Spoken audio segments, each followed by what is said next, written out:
Hey everyone, welcome to my channel, or welcome back if you're a subscriber. This is going to be another one of my rants because it's been a ranty kind of week. And this video will possibly provoke some people, but I have an INFJ personality type, and I consider myself an intellectual. And so my brain is wired to always challenge or question everything, but especially popular opinion. And I think what people don't realize is intelligence. People always look at it as this extreme thing, like you're either average intelligence or you're a genius. And so people don't even consider their own intelligence or how they could strengthen their intelligence or really how to use your intelligence. And one of the first and most basic behaviors of someone with higher intelligence is that they ask questions. They simply ask why. And when you see the internet just full of disinformation, when all it is a simple Google search to see the science or the truth about something, you have to really point the finger at people and say, you're lazy, you're lazy, and you're ignorant. And for me, what ignorant means is you see the word ignore in ignorant. It means to ignore facts. And if you're not double checking something that has provoked you before you send it, before you get caught up in it, if you haven't really double checked the facts, then you are ignorant because you have ignored your due diligence. So, this being said, I never thought the day would come that I would be defending the wealthy. The wealthy. But I'm going to defend the wealthy right now. Recently, even people I knew, like people I grew up with in my childhood, family members, everyone's like on this train to hate the rich people. Hate the rich people, hate the rich people. So, of course, a lot of these people are also conservatives. But the fact is, you can't hate the rich people for achieving what they have achieved, because if you're conservative, that means that you are a capitalist personified, especially if you're supporting the big T. So don't be a hypocrite. And my one friend, she was really upset about the guy who runs the Asher House. I don't know if you've seen this dude, but he has a dog rescue place.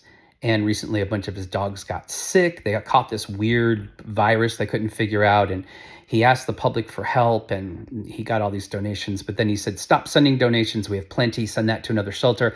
But my friend lives in the same area as this guy does, and it's funny because she really loves animals. She's very compassionate about animals.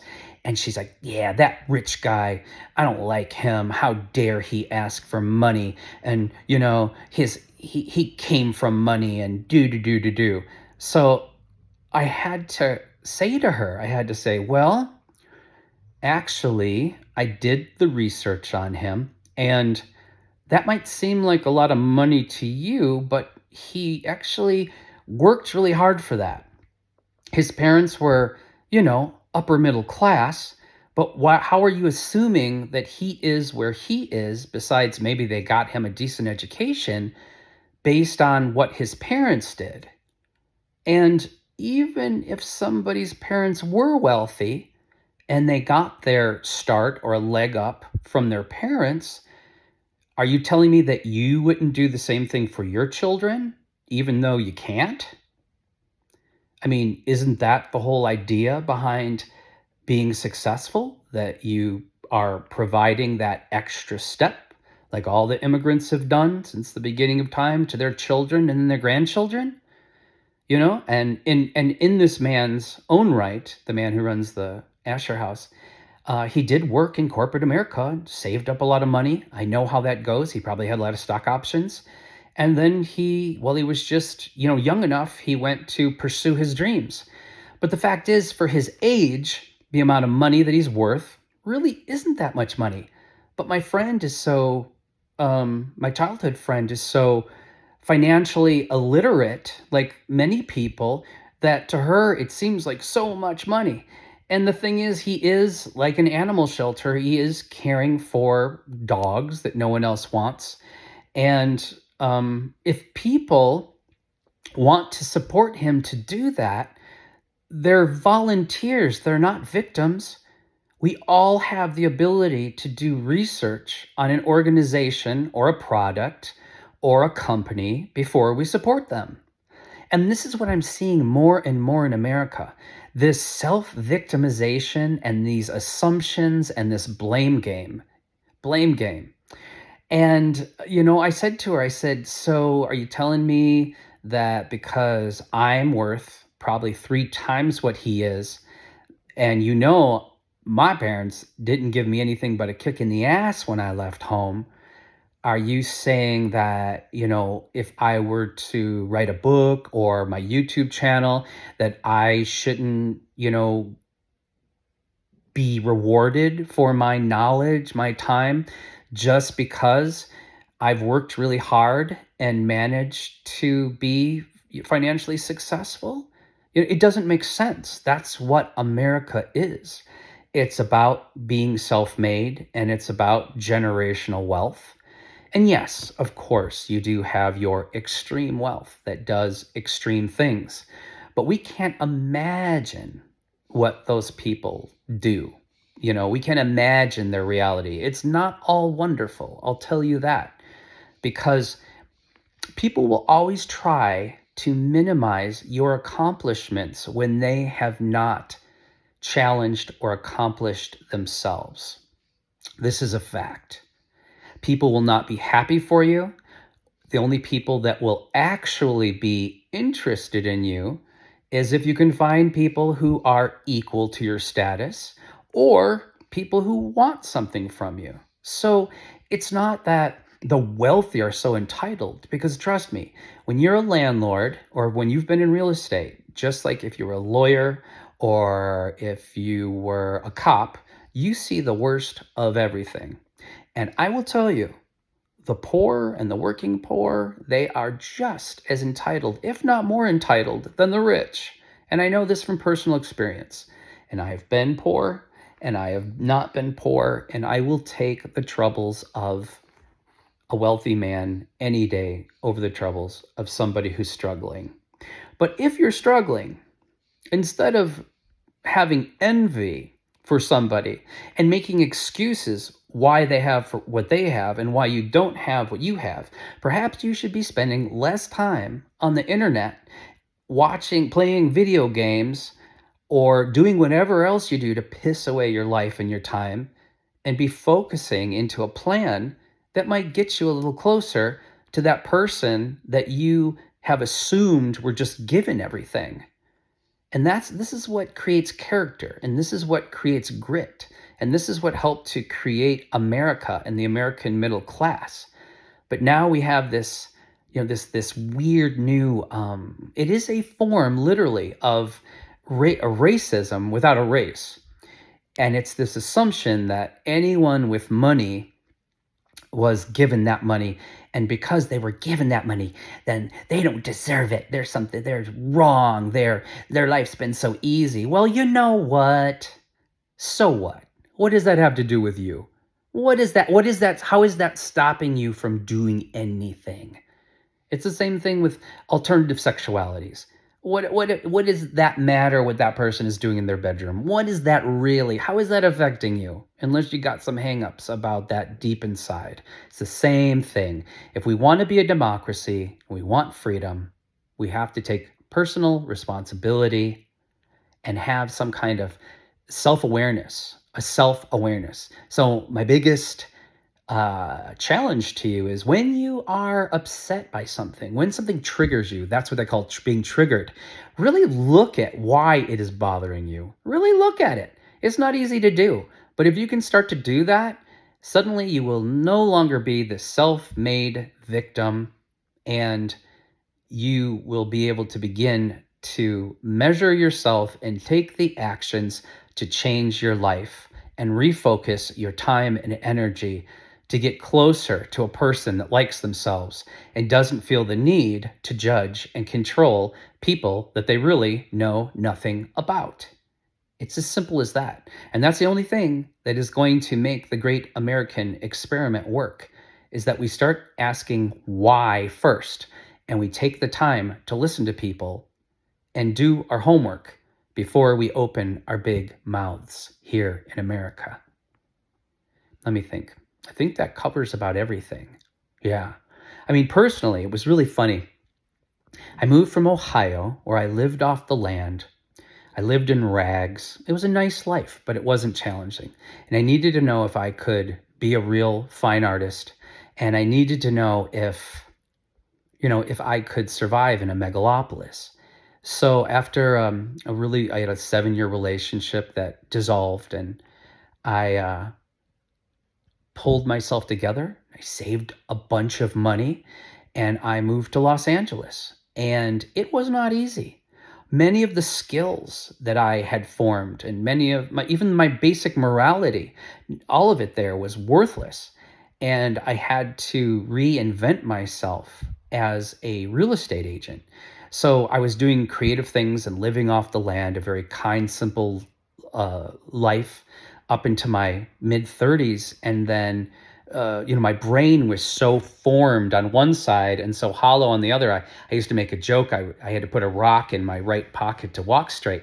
But then I moved to Los Angeles, and suddenly I had to get smart. And going in, the only thing I could do with my lack of education, like everyone else in Los Angeles, was to go into real estate.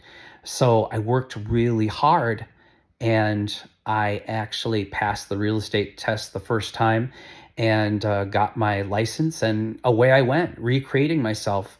And it was an amazing experience because I learned not to be afraid of money. I learned, yeah, do you know what that means? Not to be afraid of money?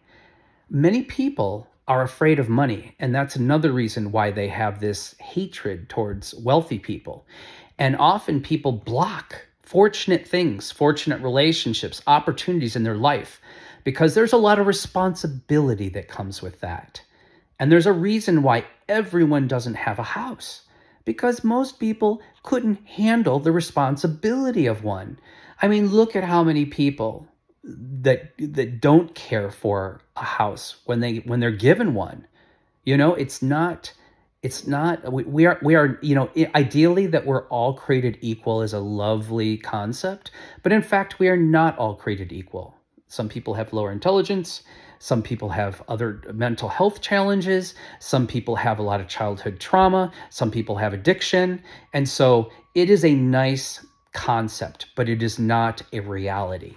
And given that, this is why some people exceed and have to be put in the positions that they are capable of keeping their shit together, basically. If I don't pay the taxes, the utilities, keep the pipes running, keep the property safe and clean, that is going to destroy my investment, but is also going to affect providing housing for people. And, not everyone can do that. Not everyone can handle human behavior either. Human behavior is tricky, is very tricky to deal with humans, especially when they're adults. So, yeah, before you assume that someone is rich and just was given that, look to yourself and see, so what? Like, if that's important to you, what the hell are you doing to reach that goal, or even have a basic, really stable income with a secure health insurance and a savings? Even just getting to that point is very difficult for most people now. And, when I lived in Los Angeles, it was really interesting because I was barely getting by price of living there is crazy. And the thing with real estate is, you'd make a sale, you'd get this big stack of cash, but then a bunch of it went to taxes and you'd catch up on all your credit cards and bills. And then you were back trying to hustle, hustle, hustle to get another sale. And when you're first starting out, I mean, there are more people in Los Angeles with getting real estate licenses than models and actors. That's the statistic I read. So you can imagine what the competition's like. And then you've got people that were born there, who've been there for years before you have. So how the hell are you going to get someone to trust you to sell a house, to allow you to represent them in real estate? So I'd get up in the morning and I would put on my monkey suit, meaning I had to look like a real estate agent. So maybe it was a suit, maybe it was a suit and jacket and a tie. And I remembered I would put these very expensive, nice looking clothes on, and I would stop for a second and I would look in the mirror and I would laugh. I would laugh out loud. It was like I felt like I was in drag, like I was in a costume, because most of my life I was either living off the land or I was a punk rocker, a new waver, an artist. I'd never fallen into this mold before. And so to me, it was literally like a performance. And so I would leave the house and I'd get out there into the world. And what I would experience was so fascinating, because you would think, people have the whole idea of the white privilege thing and, blah, blah, blah, blah, blah. But what I experienced, especially from the Latino culture and especially from the male Latinos, was this complete venom, because again, they were assuming that I was either A, the rich white guy, or I was, because, sometimes I can look ethnic because my father's Native American. They thought I was one of those Telemundo Spanish, again, because you don't see the indigenous Hispanic people represented really on television, which is bullshit, but it is what it is. And I would get the worst treatment from them. And I'm nothing but kind to people. I mean, I'm one of the kindest people you'll ever meet on the street, because I believe, you have to be the world. You have to act like the world that you want it to be. So even my dad taught me, you don't throw trash on the ground. When I thought, when I go out in public, no matter how difficult my life is at the time, I'm not going to pollute the rest of the world with my problems. So I'm always kind, courteous, respectful. And because that's the world I want to live in. I don't want to live in a violent, shitty world, because I grew up in a violent, shitty world. And I know that that's not glamorous, and I know it's not cool. It's miserable. So yeah, it was really hard to deal with. It was hard to maneuver through, being people trying to take advantage of you and mistreat you just because they thought that you had more than they did. And this is what I'm saying about the poor being just as entitled as the rich. There's no, really, you can't pigeonhole any race or class of people. Humans are still incredibly primitive creatures. Just, look at what's happening around the world right now, and you can see how much we haven't changed. We just have more tools to do it more viciously, effectively, and to share it with everybody. But besides that, we're still vicious, impulsive apes. And it's always my goal to be more than that and to give more of that when I'm out in the world, when possible. So that's it. I'm going to wrap it up. I hope that I gave you something that challenged you. I hope that next time you get sucked into an idea or some bullshit on the internet, that you first question, why is this triggering me? Why does this really upset me so much? And if it's bothering me so much, that you take the time to actually investigate the truth behind it. This is the best way that we are going to keep our sanity and keep the great American experiment moving forward. Because right now, I'm seeing the whole concept of the melting pot and the great American experiment failing. The fact that half of my country is supporting a man who has publicly lied probably more than 40,000 times at this point, and yet they're telling me they're teaching their kids not to lie and go to church and be godly people, yet they're supporting the most immoral, ungodly person ever. It's not adding up. And because of the poor leadership and the use of any means to get what you want as the example, including violence, you're seeing this systemic effect of that in America. And it is, who wants to live in the wild, wild west?